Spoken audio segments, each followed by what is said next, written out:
Getsuga Tensho Ultime n'est pas la forme la plus puissante d'Ichigo. Il y en a une qui éclate toute concurrence. Vous l'aurez compris, sa forme finale. Malgré l'immense puissance que cette forme octroie à Ichigo, ça ne fait pas pour autant de lui le plus puissant de son univers à la fin de l'histoire. Aujourd'hui, on va voir toutes les formes de ce petit BG. Attachez vos ceintures parce qu'il va en avoir énormément beaucoup. Cela implique sa forme ultime qui représente un gros spoil pour ceux qui se sont arrêtés à l'épisode 12 de la suite finie en janvier. Mais ne vous en faites pas, c'est quasiment à la fin de la vidéo. De toutes les façons, je vous préviendrai quand nous y serons. Comme ça, vous pourrez plier bagage sans crier partout The Cap m'a spoil. Ichigo, forme basique.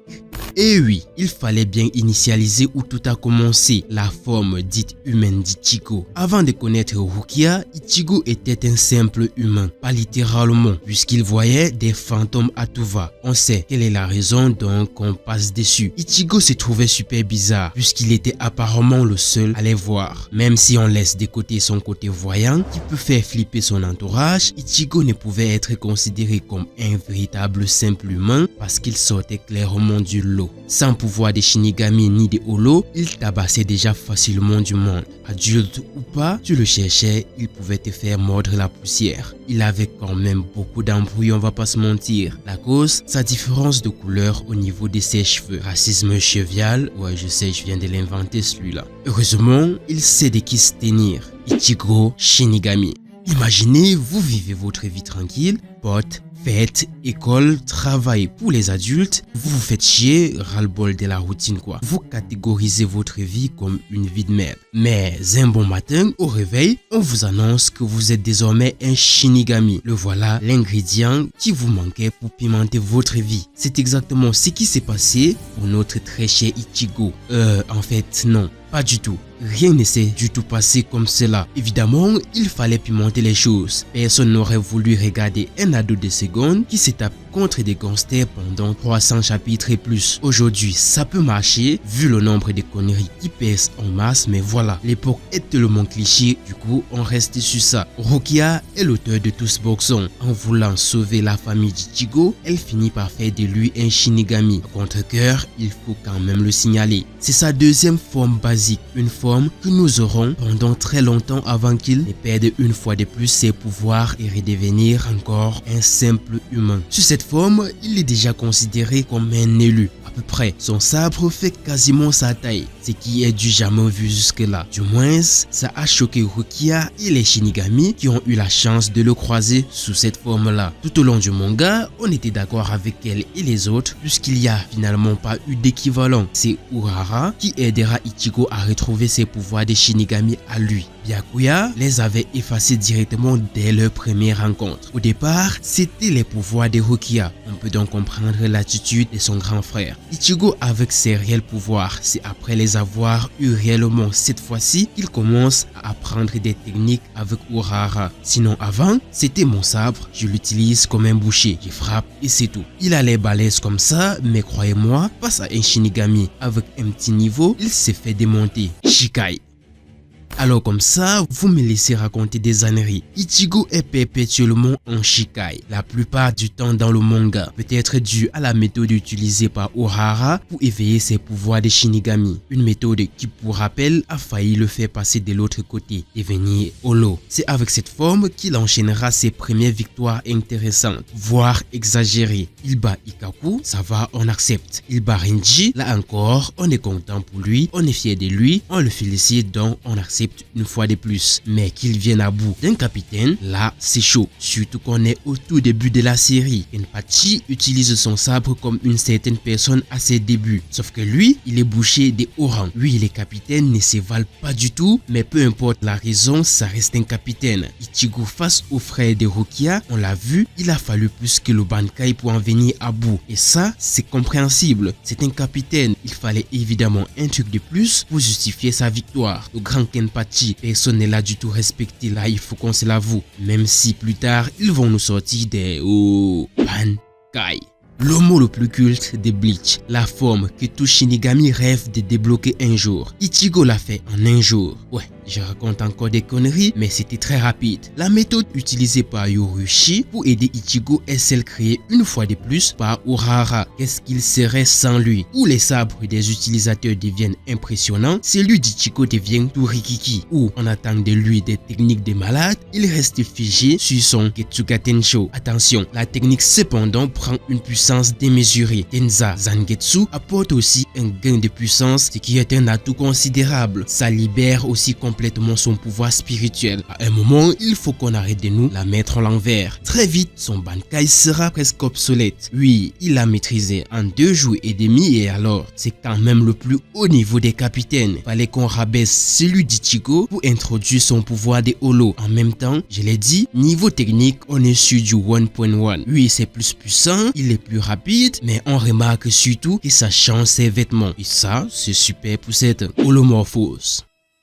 Quel est le point commun entre les protagonistes des shonen? Un truc mystérieux qui se veut super dangereux, qui revient tout le temps pour sauver ou aider notre héros dans des situations les plus inextrémistes. Ichigo n'a pas fait exception à la règle, c'est vrai. Il a failli finir en holo. Un holo s'est formé en lui une fois qu'il a le Bankai, ce dernier intervient. Non, prend carrément le dessus quand il constate qu'Ichigo va y passer. C'est le résumé de toute l'histoire. Quand il est là, on ne peut pas nier qu'il se comporte comme un déviant. Il est sans scrupules, il ne s'amuse pas, ou un peu trop. Là, on voit réellement le plein potentiel d'Ichigo, on ne va pas se mentir. Cette forme-là, il y a un masque qui apparaît sur son visage. Le même masque qu'a les holos, ce qui est normal puisque c'est son côté holo qui prend carrément le dessus. Très vite, il le contrôlera en le battant. Après que White ait foutu un boxon plutôt immense quand même. Son apparition devenait un peu trop récurrent. Petit à petit, Ichigo n'était plus Ichigo. Un entraînement intérieur où il finit par le battre, par battre White. Finalement, il ne se débarrasse pas de lui parce que c'est lui quoi, c'est une partie de lui. Il commencera à l'utiliser lui-même, cette fameuse forme Bankai plus masque pour décupler sa puissance. Là aussi, on se rendra très vite compte que c'est pas aussi puissant. Les adversaires qui suivent sont des tailles énormes, une minorité quand même, il faut pas exagérer. Sans compter que l'utilisation de ce masque semble évoluer au fil du temps. Une meilleure maîtrise pour plus de puissance. Mais comme tout bon manga, pour battre les boss finaux, il nous faut généralement de nouvelles transformations. Oui, c'est cliché, mais c'est comme ça. Bleach, c'est un vieux manga. Ce sont eux qui sont à l'origine de ces clichés. Et même aujourd'hui, c'est la recette utilisée dans moult animes, mangas qui sont au-dessus du lot aujourd'hui. Vastolord.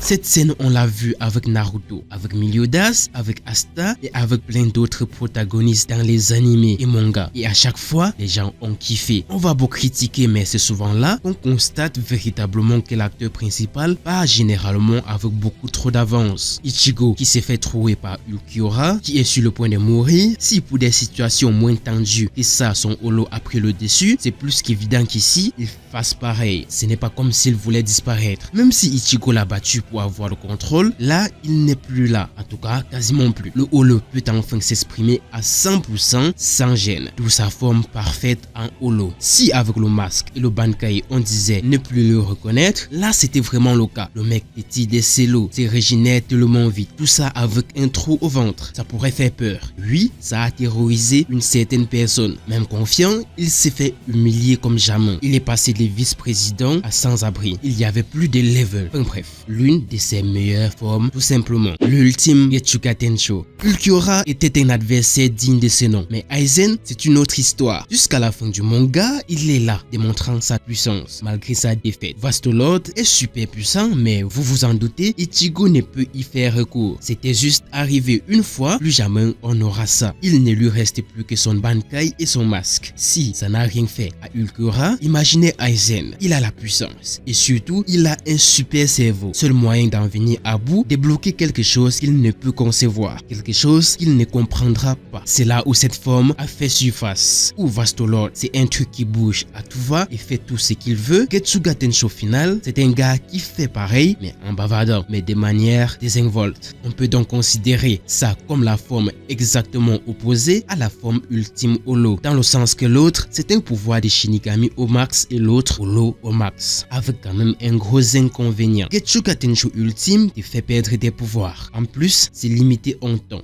Aizen avait dépassé le stade Shinigami et pourtant, il s'est complètement fait humilier malgré qu'il avait une autre forme en réserve. Ici, la forme porte le nom de sa technique qu'il a l'habitude d'utiliser car il devient lui-même son pouvoir. Et là, c'est fort. Point commun une fois de plus avec Vastolord, on ne reverra plus cette forme jusqu'à la fin du manga. Et ce n'est pas pour déplaire car au finish, il finit par devenir plus puissant que ça. Fullbring.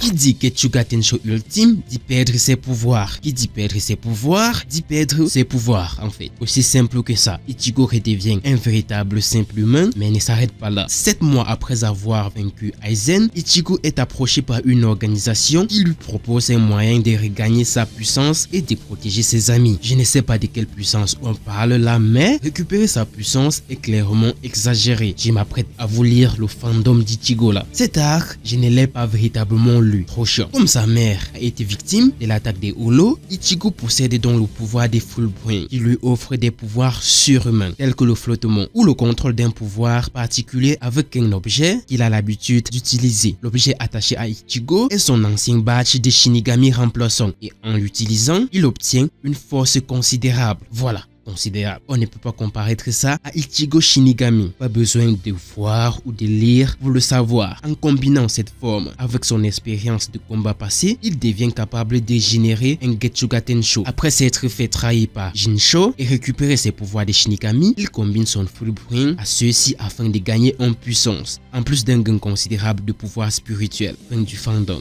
Voilà donc où s'est arrêtée la série. On a cru qu'il aurait jamais de suite et les choses ont finalement changé. Bleach a repris dernièrement, la suite s'apprête à nous laisser sans voix. Prochaine forme, la véritable forme normale d'Ichigo, Rebli.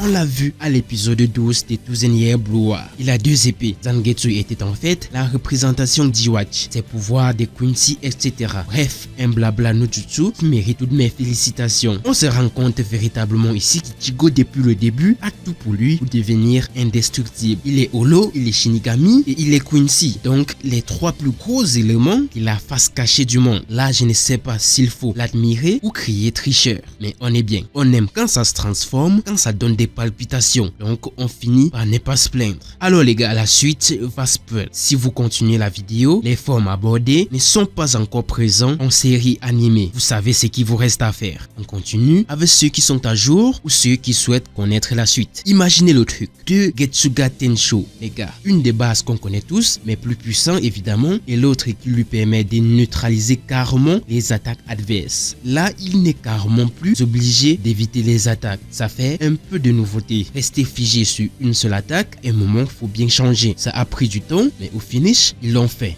Et c'est pas mal. Surtout que Getsuga Tensho, il finit par le faire évoluer. Getsuga Yujisho. Je ne sais pas comment on prononce, désolé. En gros, comme il a 2 épées, il lâche 2 attaques avec au même moment. On est donc sur une attaque double, donc doublement puissant. Ichigo Bankai.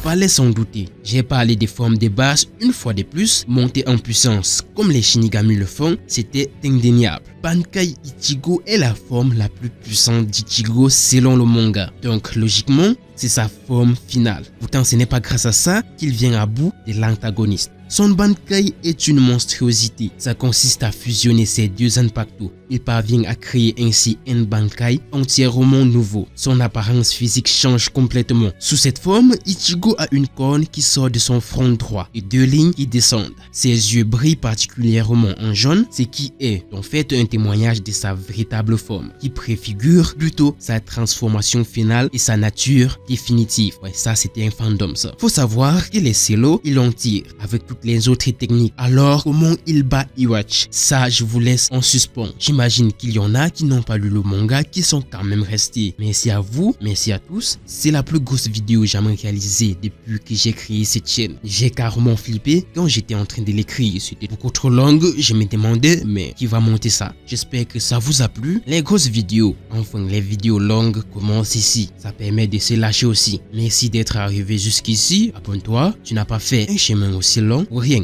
même. On s'est dit à plus pour une nouvelle vidéo. C'était The Gab.